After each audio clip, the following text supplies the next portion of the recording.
Welcome to master key TV. రీసెంట్గా బోనాలు అనేది మొదలయ్యాయి.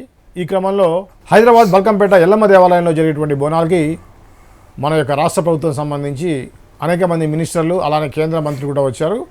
ఈ క్రమంలో చాలా ఇష్యూస్ జరిగాయి. అసలు ఏం జరిగాయి ఏంటి అనే విషయాన్ని దాసరి విజయన్ గారితో మాట్లాడి తెలుసుకుందాం.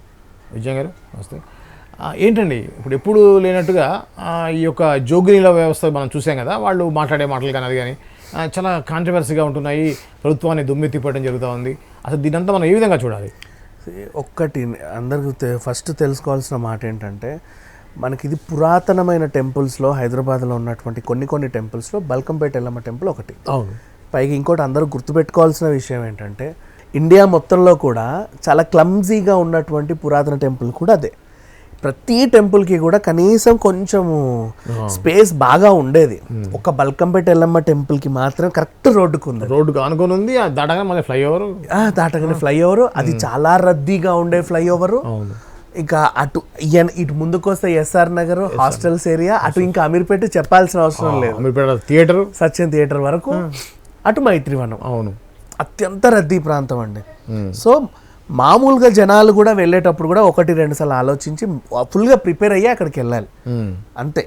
అండ్ దోపిడీలు గీపిడీలు జరిగినా సరే ఏ గల్లీలోకి ఏ దొంగ ఉరుకుతాడో కూడా తెలియదు, ఎంత భద్రత కూడా కల్పిలేరు. సో మనం ప్రిపేర్ అయ్యే వెళ్ళాలి అక్కడికి.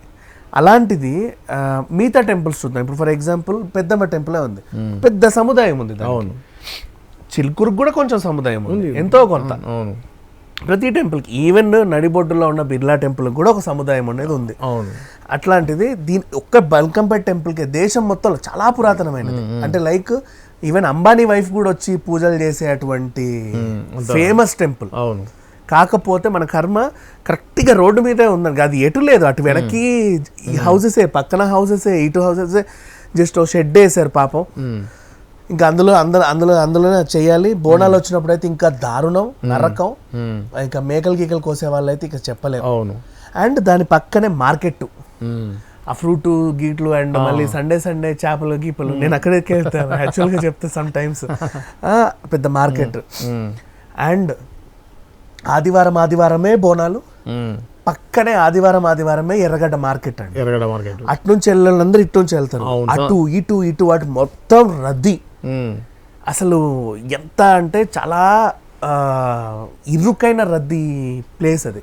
ఇప్పుడు ఎందుకు ఇంత చెప్తున్నామంటే, అలాంటి వాటికి సామాన్యుడే 1-2 సార్లు ఆలోచించి వెళ్ళినప్పుడు మంత్రులు నేను ప్రోటోకాల్ అని చెప్పి వెళ్తారు చూసావా, నువ్వు వెళ్ళి అలిగి రావడం తప్పు. నన్ను అట్లా చూసారా, నాకు కనీసం మర్యాద ఇవ్వలేము.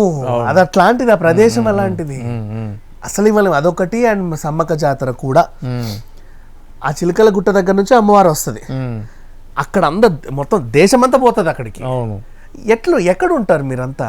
అందరూ చూడాలి కదా, ఈ ప్రదేశం నుంచే వస్తుంది. నువ్వు అక్కడ నుంచి అందరు ఇలా చూడడానికి పెద్ద ప్రదేశం కాదది, తిరుమల బ్రహ్మోత్సవం కాదది, తెప్పోత్సవం కాదది. అక్కడ ఎంత దగ్గర అక్కడ నిలబడాలి. నెక్స్ట్ వెళ్ళే గద్దెలు కూడా అంతే ఉంటాయి, అక్కడ నుంచి అక్కడికి వెళ్ళాలి. ఆ టైంలో కూడా మీరు ప్రోటోకాల్ అంటే జనాలందరూ ఇబ్బంది పడతారు, కోట్ల మంది వస్తారు అక్కడ. అవును, బల్కంపేటకి సాధారణ సండేసే ఎక్కువ జనాలు వచ్చినప్పుడు బోనాల సండే, పైగా మనకి గోల్కొండలో ఒకసారి, బల్కంపేటలో ఒకసారి, సికింద్రాబాద్లో ఒకసారి, అట్లా జరిగినప్పుడు ఇది కూడా చాలా ఫేమస్ టెంపుల్, పెద్ద ఫేమస్ టెంపుల్. అవును, బోనాలకు పెట్టింది పేరు. అవును, ఆ టైపు మీరు వెళ్ళాలనుకుంటే కొంచెం మిగతా జనాలు వాళ్ళ వల్లే కదా నువ్వు వచ్చావు, వాళ్ళని ఇబ్బంది పెట్టకు, నువ్వు ఇబ్బంది పడకు, వెళ్ళు, కాదనలేము. కానీ మరీ మర్యాదలు ఎక్స్పెక్ట్ చేయొద్దు. నిన్ను దేవుడి దగ్గరికి కొంచెం ఏ ఇబ్బంది లేకుండా తీసుకెళ్లారా, నీ మొక్క అయిందా, తీసుకొచ్చామా, చాలు. రాజమర్యాదలు అవన్నీ నువ్వు ఎక్స్పెక్ట్ చేయకు. మొన్న ఆయన అలాగే సొంత పార్టీ నేతలే వెళ్ళి అలిగే రోడ్డు ఎక్కి కూర్చున్నాడు. మినిస్టర్ సురేఖ గారు వచ్చారు, ఆ మేయర్ కూడా, ఆమె కూడా. అవును, విజయలక్ష్మి కుక్కల్ని ఏదో అనింది లాస్ట్ టైం, మేయర్ విజయలక్ష్మి. ఆమె కూడా వచ్చి రోడ్డు మీద కూర్చొని అలిగింది. మీరు రాకండి, వద్దు, రాకండి అంటే మమ్మల్ని ఎందుకు రావద్దు అంటున్నావు అని అలాగొద్దు. రీజన్ అట్లాంటివి ఎక్స్పెక్ట్ చేసి రాకు నువ్వు.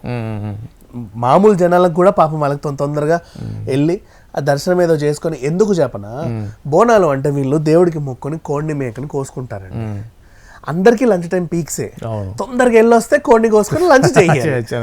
ఓకే. అవునా, ఇంత మందో మార్బాలమో పుచ్చుకొని తొందర చేయాలి. అంటే 2 లోపు వాడి పని అయిపోవాలి, 2-3 లోపే. ఇంకా అది కూడా చాలా ఇది. అవును, అందుకే అందరూ 11 నుంచి అందరూ అదే ఇదిలో ఉంటారు. ఆ టైం కూడా పీక్ టైం.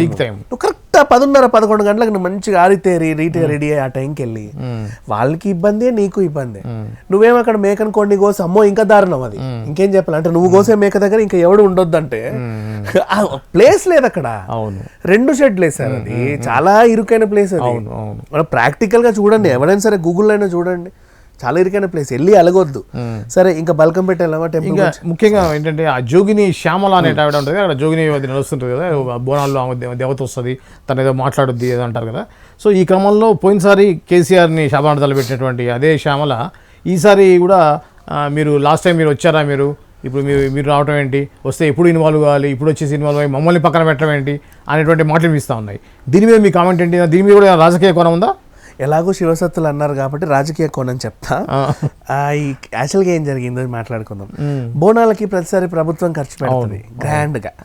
ఈసారి ప్రతిపక్షం ఖర్చు పెట్టింది ప్రభుత్వం కంటే ఎక్కువ. ప్రభుత్వం పెట్టినా కూడా పెట్టింది వీళ్ళు. ఓకే, ప్రభుత్వం పెట్టింది గ్రాండ్ గా బోనాలు జరగడానికి, వీళ్ళు పెట్టింది చెడగొట్టడానికి. అవునా? కేసీఆర్ కేటీఆర్ ప్రత్యేక దృష్టి పెట్టి ఈ శివసత్తులందరికీ డబ్బులు ఇచ్చి, అవసరానికి మించి ఇచ్చి, అంతకు మించి ఇచ్చి, వేలల్లో ఇచ్చి, లక్షల్లో ఇచ్చి, ప్రతి ఒక్కరి చేత ఈ గవర్నమెంట్ నాశనం గాను అని చెప్పి శాపనార్థాలు పెట్టించారు. ఇప్పుడు అది జరుగుతుంది. అంటే మీరు చెప్పినట్టుగా ఏ ఒక్క అవకాశాన్ని కూడా వాళ్ళు వదులుకోవట్ల బోనాల సాక్షి. ఎందుకంటే ఇక్కడ మనకి సంవత్సరానికి ఒకసారి చెప్పే రంగము అందరు బాగా పట్టించుకుంటారు. అవును, మొత్తం 2 తెలుగు రాష్ట్రాలు ఉగాది రోజు ఉగాది పంచాంగ శ్రవణాన్ని ఎంత ఇదిగా అయితే చూస్తారో, తెలంగాణ ప్రజలు ముఖ్యంగా హైదరాబాద్ రంగం వింటారు. పచ్చికుండ ఎక్కి ఆవిడ చెప్పే రంగం, ఇంకా కొంతమంది చెప్తారు రంగాలు, ప్రతి బోనంలో ఒకరొకరు. వాళ్ళు చెప్తే ఏదో ఇది అవుతుంది అది అవుతుంది, అందరు బాగుంటారు, ఆ వర్షాలు వస్తాయి, పంటలు బాగుంటాయి అన్నీ చెప్తుంది. ఆ టైంలో ఈ ప్రభుత్వం కూలిపోతుంది, నాశనం అయిపోతుంది అని చెప్పిస్తారు వాళ్ళు. అలా అనమాట వాళ్ళు. అండ్ సిగమూగే వాళ్ళు ఉంటారు కదా, వాళ్ళకు కూడా డబ్బులు ఇచ్చి కేసీఆర్ కేటీఆర్ చాలా మందితో చెప్పిస్తున్నాడు. వాళ్ళందరూ ఏం చేస్తున్నారు, టెంపుల్ దగ్గరికి వెళ్ళి ఈ ప్రభుత్వం కూలిపోద్ది, ప్రభుత్వం నాశనం అయిపోద్ది, ప్రభుత్వం కూలిపోద్ది, ప్రభుత్వం నాశనం అయిపోద్ది ఇది. అండ్ మనం కూడా చెప్పాల్సింది ఏంటంటే, దయచేసి జనాలు ఎవరైనా సరే వీళ్ళ మాటలు విన్నప్పుడు ఓకేనా, అనవసరంగా మోసపోకండి. వాళ్ళు చెప్పేవి ఏవి జరగవు మీకు, మీ నమ్మకం మీకు ఉండొచ్చేమో తర్వాత సంగతి, కానీ వాళ్ళు కొన్ని డబ్బులు కమ్ముడుపోయి ఇలా ఎవరైతే చెప్తారో వాళ్ళని దయచేసి నమ్మాల్సిన అవసరం ఏమీ లేదు. ఓకే, ఇదండి దాసరి విజ్ఞాన్ గారు ఏదైతే బల్కంపేట ఎల్లమ్మ టెంపుల్ సంబంధించిన ఇష్యూ ఉందో దాని గురించి చెప్పారు. ఇది తెలంగాణలో చాలా ప్రముఖమైనటువంటి బోనాల ఉత్సవం జరుగుతుంది అక్కడ. సో ఇలాంటి తాజా సమాచారం కోసం చూస్తూనే ఉండండి మాస్టర్ కీ టీవీ. మరో అంశంతో మళ్ళీ కలుద్దాం. అంతవరకు చూస్తూనే ఉండండి మాస్టర్ కీ టీవీ.